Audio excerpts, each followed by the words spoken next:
Hello friends, कैसे हो आप सब लोग। होप आप सभी ठीक होंगे। तो आज का हमारा टॉपिक है इंडियन नेशनल मूवमेंट का first phase, the moderate phase, जो 1885 से लेकर 1905 तक रहता है। ठीक है, तो करते हैं आज का टॉपिक स्टार्ट। ठीक है, तो इंडियन नेशनल मूवमेंट को हम तीन इंपॉर्टेंट फेजेस में स्टडी करते हैं। ठीक है, कौन कौन से ये तीन फेजेस हैं। ठीक है, द मॉडरेट फेज जो 1885 टू 1905 तक चलता है। ठीक है, फिर आ जाता है the extremist phase, radicalism phase, जो 1905 टू 1970 तक रहता है, 17 तक। ठीक है, और नेक्स्ट है थर्ड फेज है द गांधीयन फेज, जो 1917 से लेकर 1947 तक रहता है। ठीक है, तो करते हैं आज स्टार्ट। आज हम सिर्फ एक ही फेज पढ़ेंगे, द मॉडरेट फेज पढ़ेंगे। नेक्स्ट वीडियो में द एक्सट्रीमिस्ट रेडिकलिज्म फेज पढ़ेंगे। फिर नेक्स्ट वीडियो में हम गांधीयन फेज पढ़ेंगे, वन बाय वन जो भी इसमें होगा इंफॉर्मेशन बहुत ही डिटेल तरीके से हम पढ़ेंगे। ठीक है, तो करते हैं शुरू। ठीक है, तो आज हमने पढ़ना है क्या, द मॉडरेट फेज। ठीक है, मॉडरेट फेज ये कब से कब तक चलता है, ये 1885 टू 1905 तक रहता है। ठीक है, तो इसमें क्या करते हैं, कांग्रेस के जो भी लीडर होते हैं, कांग्रेस कब बनी थी, इंडियन नेशनल कांग्रेस 1885 में बनी। ठीक है, तो ये जो मॉडरेट फेज है, इसमें कांग्रेस के जो नेता थे, इनको फर्म बिलीव था, फेथ था किस पे, ब्रिटिश जस्टिस और गुडविल पे। ठीक है, तो इनको मॉडरेट क्यों कहा जाता है, क्योंकि ये पीसफुल मीन्स या कॉन्स्टिट्यूशनल मीन्स को अपनाते थे अपनी कोई भी डिमांड्स जो हैं उनको फुलफिल करने के लिए। ठीक है, इनिशियली क्या हुआ कि ब्रिटिशर्स ने इंडियन नेशनल कांग्रेस का मोस्ट वेलकम किया। उसके बाद क्या करने लगे, जैसे जैसे कांग्रेस की डिमांड्स बढ़ने लगी, तो इन्होंने क्या किया कि अनफ्रेंडली हो गए। कौन हो गए अनफ्रेंडली, ब्रिटिशर अनफ्रेंडली हो गए इंडियन नेशनल कांग्रेस से। ठीक है, तो ये क्या करने लगे, ब्रिटिशर क्या करने लगे कि जो मुस्लिम्स थे उनको भड़काने लगे। ठीक है, कि आप कांग्रेस से अलग हो जाओ। ठीक है, तो इसके बाद ये क्या कहने लगे, कांग्रेस ने सिर्फ एक ही काम किया था, जो मॉडरेट्स की जो अचीवमेंट थी क्या थी, कि इनको क्या मिला कि एक्सपेंशन हुई किसमें, लेजिस्लेटिव काउंसिल में, through Indian council act of 1892। ये भी बहुत इंपॉर्टेंट है। ठीक है, तो नेक्स्ट हम बढ़ते हैं। ठीक है, तो डिमांड्स क्या क्या थी, मेन डिमांड्स क्या थी, मॉडरेट्स की क्या क्या डिमांड्स थी, ये देखते हैं। इनकी जो मेन डिमांड्स हैं वो देखते हैं हम। ठीक है, क्या थी इनकी डिमांड्स, एक तो एक्सपेंशन और रिफॉर्म लाना किसमें, लेजिस्लेटिव काउंसिल में। ठीक है, और इंडियंस को हायर पोस्ट पे, ठीक है, ले आना, अपॉइंट करना, इनकी डिमांड थी। और आईसीएस एग्जामिनेशन में, जो क्या है, आईसीएस एग्जाम जो है कंडक्ट करवाना, इंडिया और इंग्लैंड में, जो इंडियन है उनको भी मौका मिलना चाहिए, इंग्लैंड में भी और इंडिया में भी। ठीक है, और इनकी जो अपर एज लिमिट थी पहले क्या थी, 19 ईयर थी आईसीएस एग्जाम की, तो उसको बोला कि अपर एज लिमिट जो है बढ़ा दी जाए 22 से 24 ईयर तक। ठीक है, और इनकी नेक्स्ट डिमांड क्या थी कि सेपरेशन लाना जुडिशरी को एग्जीक्यूटिव से।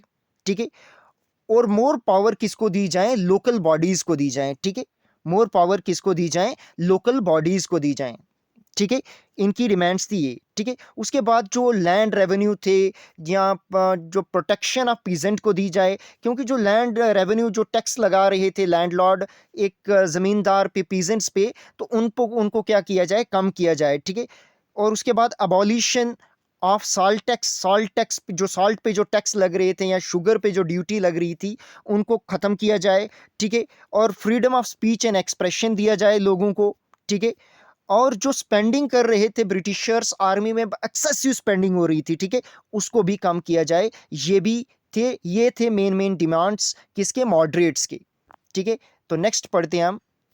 ठीक है, अब कौन कौन से मॉडरेट, ये भी क्वेश्चन आता है कि कौन सा बिलोंग करते हैं मॉडरेट से, कौन एक्सट्रीमिस्ट से करते हैं। आज हम देखेंगे कि कौन कौन सी लीडिंग फिगर्स थी मॉडरेट फेज की। ठीक है, कौन कौन से थे, जैसे ए.ओ. ह्यूम थे। ठीक है, डब्ल्यू.सी. बनर्जी थे, सुरेंद्र नाथ बैनर्जी थे, दादा भाई नारोजी, फिरोज शाह मेहता, गोपाल कृष्ण गोखले, पंडित मदन मोहन मालवीय जी थे, बदरुद्दीन तैयबजी से। ठीक है, जस्टिस रनाडे थे, जी सुब्रमण्यम अय्यर थे। तो ये मेन फिगर्स थी किसकी, मॉडरेट फेज की। तो ये एग्जामिनेशन में सुप्रीम इंपॉर्टेंट ये आते हैं। ठीक है, तो नेक्स्ट हम बढ़ते हैं।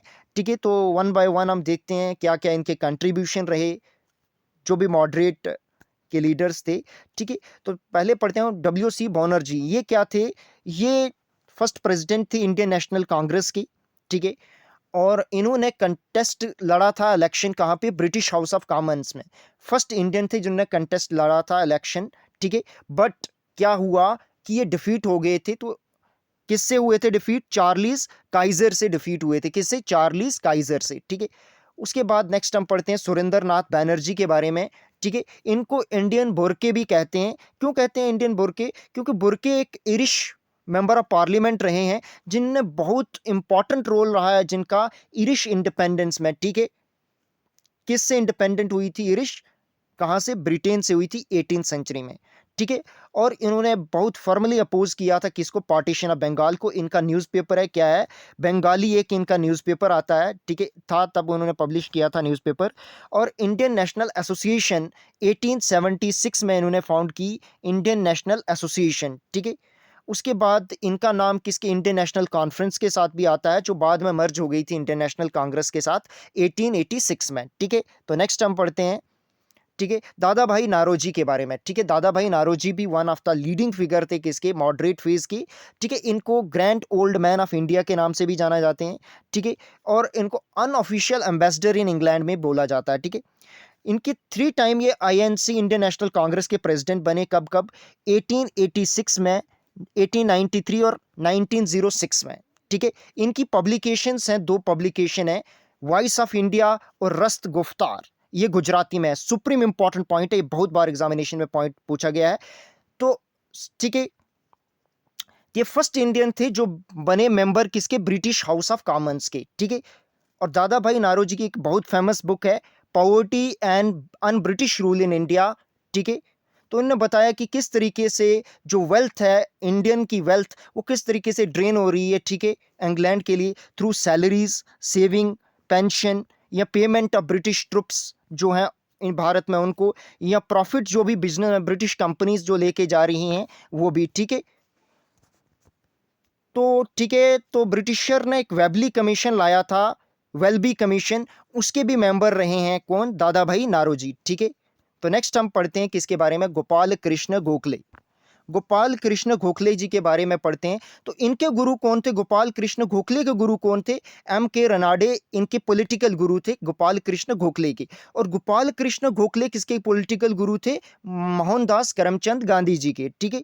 1905 में क्या किया इन्होंने, सर्वेंट ऑफ इंडियन सोसाइटी बनाई, जो ट्रेन करती थी भारतीयों को कि अपना जीवन किस पे, कॉज ऑफ द कंट्री के लिए नौशावर कर दें, ठीक है। इनकी पब्लिकेशंस हैं सुधारक, ठीक है। ऐसे मेन फाउंडर सुधारक के कौन है, गोपाल गणेश अगरकर, ठीक है।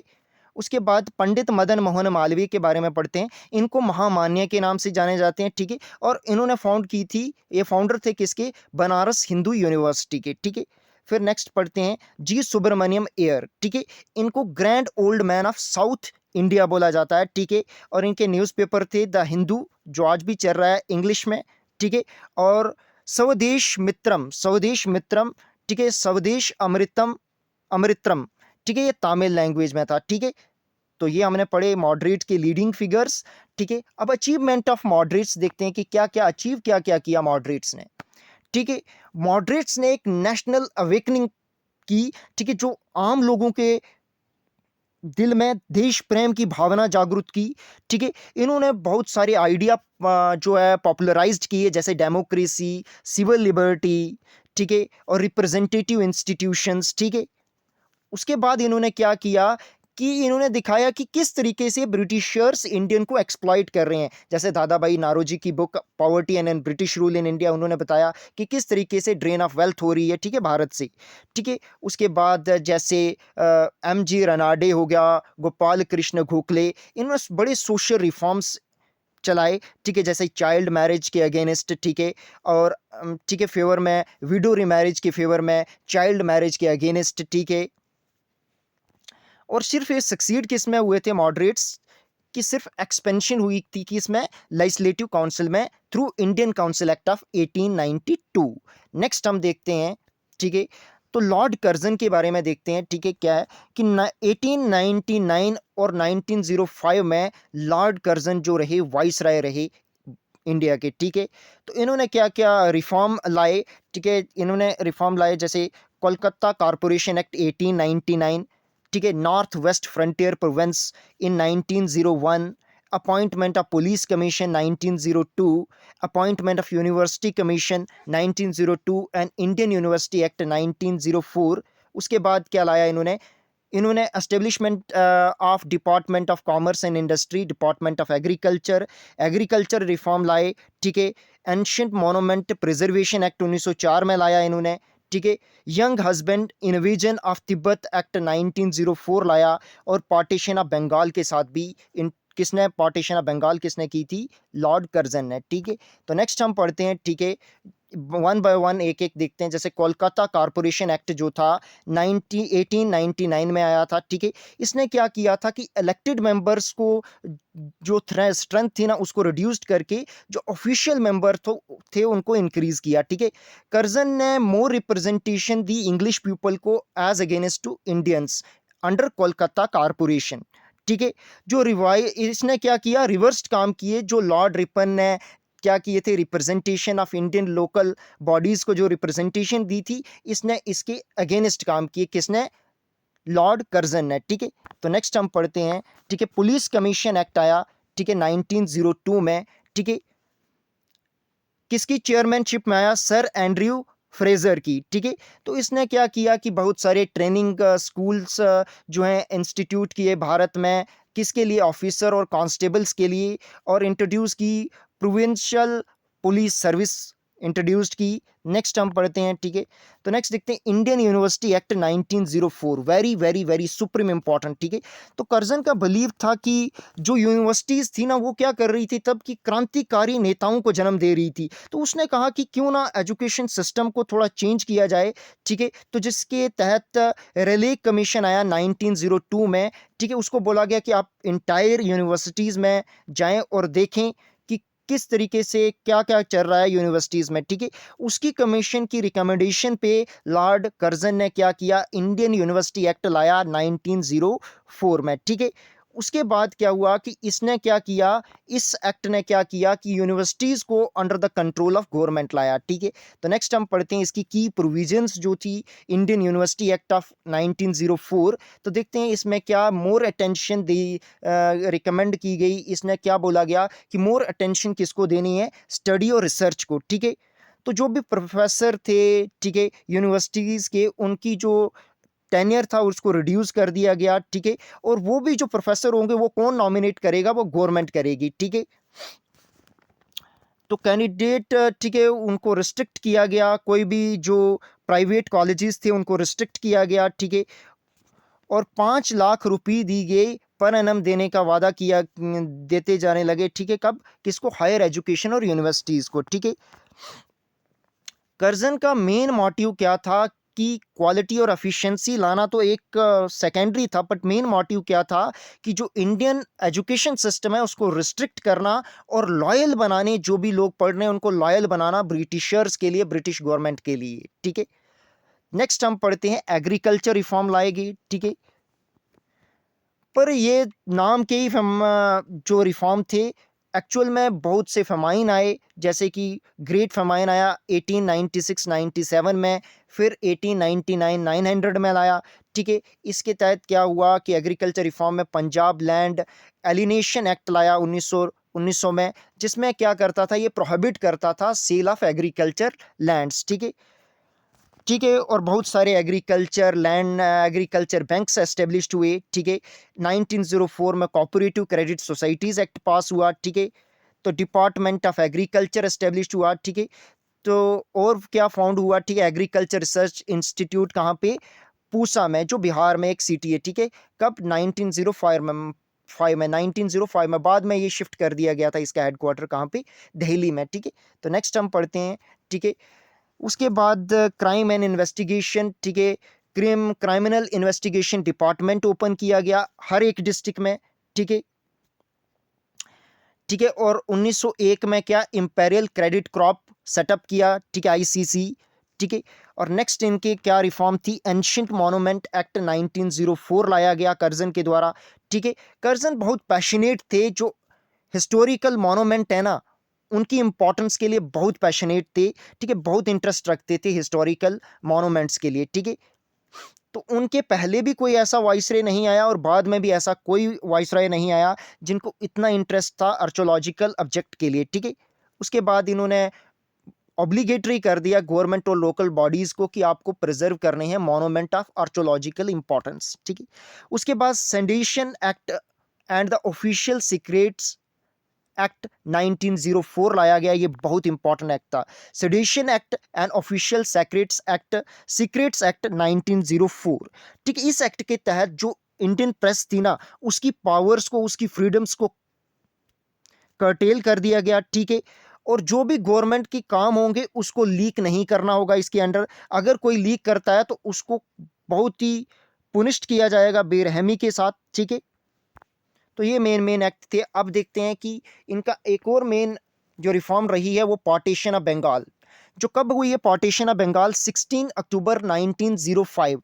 वेरी इंपॉर्टेंट, सुप्रीम इंपॉर्टेंट ये डेट है, बहुत सारे एग्जामिनेशन में पॉइंट आउट की पूछी गई है, ठीक है। तो कब अनाउंस कब हुई थी? 7 जुलाई 1905 में अनाउंस की थी। किसने? वाइसराय कर्जन ने, ठीक है। और इंप्लीमेंट कब हुई? 16 अक्टूबर 1905 में। वेरी इंपॉर्टेंट डेट, ठीक है। तो नेक्स्ट क्या हुआ कि इसके तहत डिवाइड किया गया बंगाल को, हिंदू डोमिनेटेड वेस्ट बंगाल जो आज बिहार और उड़ीसा का एरिया है, और मुस्लिम डोमिनेटेड ईस्ट बंगाल जो असम था, ठीक है। उसका मेन रीजन क्या बताया इन्होंने कि पॉपुलेशन जो थी बंगाल की बहुत ज़्यादा थी, 78 मिलियन थी जो, ठीक है।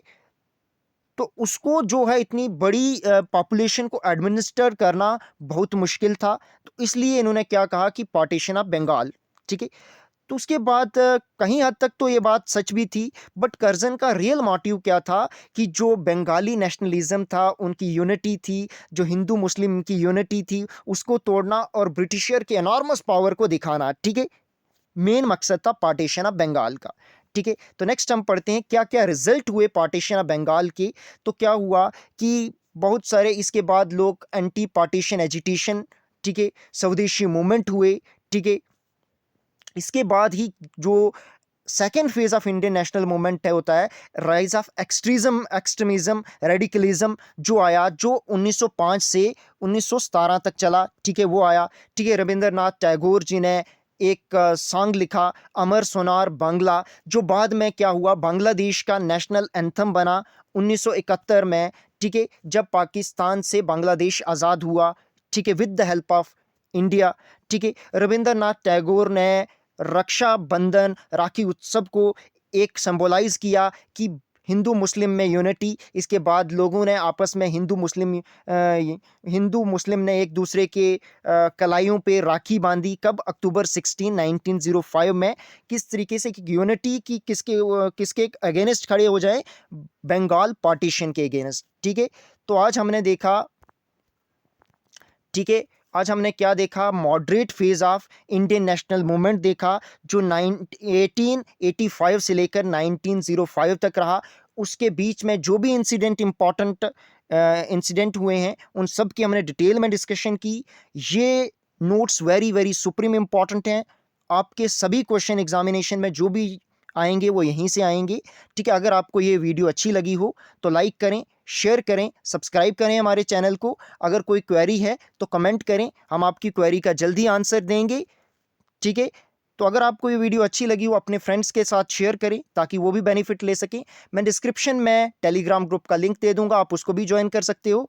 और अगर आपने पहली वीडियो नहीं देखी हैं जो हमने जैसे कि बहुत सारी, ठीक है, वीडियो बनाई हैं इंडियन नेशनल मूवमेंट पे ही, ठीक है, जैसे कि फॉर्मेशन ऑफ आईएनसी के रिगार्डिंग जो भी फैक्ट थे वो भी। उसके बाद हमने कन्क्वेस्ट ऑफ बंगाल, ठीक है, और बायोग्राफीज पे वीडियो बनाई हैं, वो भी आप देख सकते हैं, ठीक है। तो उसके बाद इकोनॉमिक्स पे भी हमने लेक्चर सीरीज लगाई हुई है, तो आप उसको भी ज्वाइन कर सकते हो, वो भी देख सकते हो, ठीक है। तो थैंक यू फॉर वॉचिंग।